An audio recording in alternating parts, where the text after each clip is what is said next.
Hello friends, आज के इस वीडियो में मैं मम्मी के विषय में बात करूंगा, जिसे मिस्र के लोग काफ़ी पवित्र मानते थे। वे मम्मी किस प्रकार बनाते थे, उनका फुल प्रोसेस पूरा डिटेल में आप सबके साथ शेयर करूंगा। आप लोग इस वीडियो में बने रहें। तो चलिए वीडियो की स्टार्टिंग करते हैं। Copyright disclaimer under Section 107 of the Copyright Act 1976. Allowance is made for fair use for purposes such as criticism, comment, news reporting, scholarship, and research. Fair use is a use permitted by copyright statute that might otherwise be infringing. Non-profit, educational, or personal use tips the balance in favor of fair use. पुराना जमाना मिस्र, रेत के नीचे समय की एक झलक देखने को मिलती है। मिस्र के लोग मानते थे मरना जीवन का अंत नहीं बल्कि एक नए जीवन की शुरुआत है। मम्मी बनाने की कला ने शरीर को सुरक्षित रखने के तरीकों को जन्म दिया, जो आज तक इतिहासकारों और पुरातत्वविदों को हैरान करता है।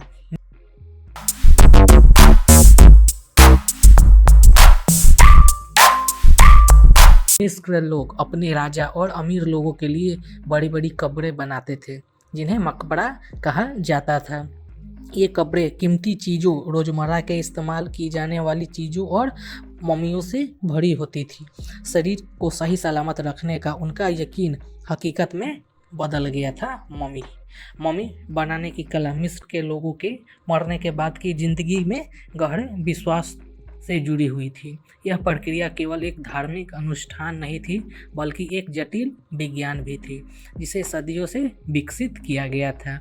उनका मानना था कि मरने वालों की आत्मा मरने के बाद शरीर में वापस आ जाएगी। इसके लिए शरीर को सुरक्षित रखना चाहिए, क्योंकि आत्मा को एक अस्थायी निवास मिल सके। इसको सच होने देने के लिए शरीर को उनके असली रूप में जितना हो सके उतना सुरक्षित रखना बहुत ज़रूरी था। मिस्रवासियों को मानना था कि शरीर के बिना आत्मा कहाँ तक जाएगी और पूर्ण जन्म नहीं हो पाएगा। मम्मी बनाने की प्रक्रिया का पहला चरण था शरीर को किसी भी सड़ने वाली चीज़ों को हटाकर साफ करने की प्रक्रिया बहुत ही सावधानी पूर्वक की जाती थी, ताकि शरीर को नुकसान ना पहुँचे। मम्मी बनाने वाले लोग नाक के जरिए एक लंबे हुक डालते थे और मरे हुए व्यक्ति का दिमाग निकाल लेते थे। फिर खोपड़ी को खाली करने के लिए वे हुक का इस्तेमाल करते थे। यह एक जटिल और नाजुक प्रक्रिया थी, जिसमें बहुत धैर्य और कौशल की आवश्यकता होती थी। अगला चरण था शरीर के अंदरूनी अंगों को निकालना। ये अंग शरीर को सड़ने का मुख्य कारण बनते थे, इसलिए इन्हें निकालना उनके लिए आवश्यक था।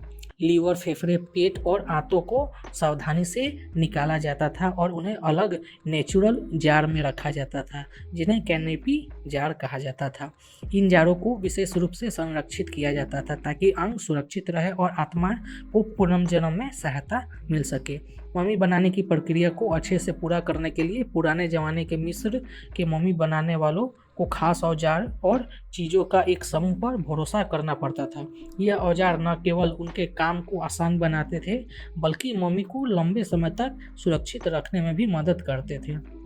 ये उपकरण उनके हुनर और चतुराई का प्रमाण थे, जो उन्हें इंसानी शरीर को सुरक्षित रखने के कठिन काम को पूरा करने में मदद करते थे।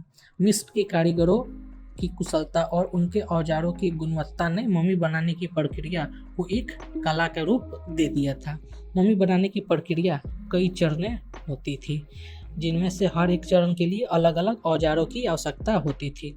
उन औजारों का सही उपयोग ही मम्मी को सही तरीके से संरक्षित करने की कुंजी थी। मम्मी बनाने की प्रक्रिया में इस्तेमाल होने वाले सबसे महत्वपूर्ण उपकरणों में से एक था ऑक्सीकरण चाकू, जो आसानी से शरीर को दो हिस्सों में काट देती थी। यह चाकू ज्वालामुखी काठ से बना होता था, जो इसे अत्यधिक धारदार और टिकाऊ बनाता था। इस चाकू का उपयोग शरीर पर कट लगाने के लिए किया जाता था, जिससे अंदरूनी अंगों को आसानी से और सही तरीके से बाहर निकाला जा सके। ऑक्सीकरण चाकू की धार इतनी तेज होती थी कि यह बिना किसी कठिनाई के शरीर के ऊतकों को काट देती थी। इस चाकू का उपयोग शरीर पर कट लगाने के लिए किया जाता था, जिससे अंदरूनी अंगों को आसानी से और सही तरीके से निकाला जा सके। यह प्रक्रिया बहुत ही सावधानी पूर्वक की जाती थी ताकि शरीर को कम से कम नुकसान पहुंचे। एक बार कट जाने के बाद तांबे के हुक का इस्तेमाल किया जाता था। उनका घुमावदार आकार मम्मी बनाने वालों को शरीर के अंदर से अंगों को निकालने में मदद करता था, तांबे का हुक का उपयोग विशेष रूप से मस्तिष्क और अन्य नाजुक अंगों को निकालने के लिए किया जाता था। एक बार कट लग जाने के बाद तांबे के हुक का उपयोग किया जाता था। उनका घुमावदार आकार मम्मी बनाने वालों के शरीर के अंदर से अंगों को निकालने में मदद करता था। तांबे का हुक का उपयोग विशेष रूप से मस्तिष्क और अन्य नाजुक अंगों को निकालने के लिए किया जाता था। तांबे का हुक का उपयोग करने के बाद शरीर को विशेष प्रकार के नमक और मसालों से भर दिया जाता था ताकि इसे सूखा और संरक्षित रखा जा सके। यह प्रक्रिया कई दिनों तक चलती थी और इसके बाद ही मम्मी को अंतिम रूप दिया जाता था। इसके बाद जब मम्मी तैयार हो जाती थी तो शरीर को अंतिम संस्कार के लिए तैयार करना एक बहुत पवित्र और जटिल प्रक्रिया थी जो मिस्र की प्राचीन सभ्यता में अत्यधिक महत्व रखती थी। मरने के तुरंत बाद शरीर को मम्मी बनाने वालों के पास ले जाया जाता था जो इसे मम्मी बनाने की जटिल प्रक्रिया के लिए तैयार करते थे। यह प्रक्रिया कई चरणों में विभाजित थी और हर चरण का अपना विशेष महत्व था। सबसे पहले शरीर को पानी और नील नदी के पानी से नहाया जाता था जो एक पवित्र नदी थी जो मिस्र के लोगों के लिए जीवन और मृत्यु दोनों का प्रतीक थी। यह नहाना शरीर को शुद्ध करने और आत्मा को शांति देने के लिए किया जाता था। नील नदी का पानी पवित्र माना जाता था और इसे शरीर को शुद्ध करने के लिए उपयोग किया जाता था। यह शहर के करीब था। यह प्रक्रिया न केवल शारीरिक शुद्धता के लिए बल्कि आत्मिक शुद्धता के लिए भी महत्वपूर्ण था। एक बार शरीर साफ हो जाने के बाद मम्मी बनाने वाले लोग मम्मी बनाने की प्रक्रिया शुरू करते थे। यह प्रक्रिया बहुत ही सावधानीपूर्वक और विधिपूर्वक की जाती थी। मम्मी बनाने की प्रक्रिया में सबसे पहले पेट के बाईं तरफ एक कट लगाया जाता था। यह कट जानबूझकर लगाया जाता था क्योंकि इससे उन्हें ज़्यादातर अंदरूनी अंगों तक पहुंचने में आसानी होती थी। पेट के बाईं तरफ कट लगाने के बाद लीवर, फेफड़े, पेट और आंतों को सावधानी से निकाला जाता था। यह अंग शरीर से निकलकर एक विशेष प्रकार के डब्बे में सुरक्षित रख दिया जाता था और इसमें एक ऐसा पदार्थ मिलाते थे जो नमी को सोख लेता था। यह अंगों को सुरक्षित रखने के लिए अत्यधिक महत्वपूर्ण था ताकि वे समय के साथ खराब ना हो।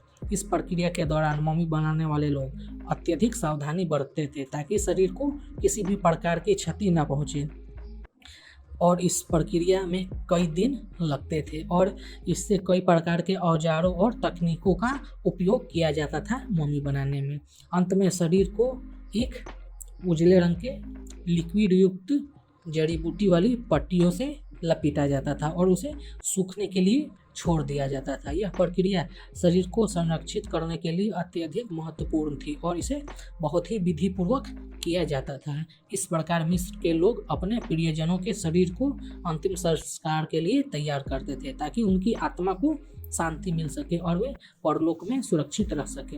यह प्रक्रिया न केवल शारीरिक शुद्धता के लिए बल्कि आत्मिक शुद्धता के लिए भी महत्वपूर्ण थी। मिस्र के लोग मानते थे कि इस प्रक्रिया से आत्मा को शांति मिलती है और वह परलोक में सुरक्षित रहती है। इस प्रकार मम्मी के प्राचीन लोग अपने प्रियजनों के शरीर को अंतिम संस्कार के लिए तैयार करते थे ताकि उनकी आत्मा को शांति मिल सके और वे परलोक में अपना अच्छा जीवन बिता सके। संरक्षण की कला मृत्यु को धोखा देना था। शरीर के अंदरूनी अंगों से मुक्त करने के साथ पुराने जमाने के मिस्र के मम्मी बनाने वाले लोग शरीर को सुरक्षित रखने की कला में लग जाते थे। यानी कि जो आदमी मरता था तो उसके बाद मिस्र के लोग मम्मी बनाने की कला में जुट जाते थे, यह सुनिश्चित करते हुए कि इस नश्वर शरीर जो हमारा है वह सड़ने न पाए। शरीर के खोखले खोल में एक विशेष प्रकार का औषधि भर दिया जाता था जो एक प्राकृतिक रूप से मिलने वाला नमक था जिसे मिस्र के लोग नमी सोखने के गुणों के कारण बहुत उपयोगी मानते थे। नेचुरल यानी कि अब उस नेचुरल नमक को पैकेट में डालकर शरीर के अंदर वे लोग सावधानी से रख देते थे जो न केवल किसी भी बची हुई नमी को सोख लेता था बल्कि बैक्टीरिया को बढ़ने से भी रोकता था जो सड़न का कारण बनते थे। इस प्रकार आप लोग ये जान पाए कि मिस्र के लोग मम्मी किस प्रकार बनाते थे और हम लोग घर पर भी मम्मी को इस प्रकार बना सके।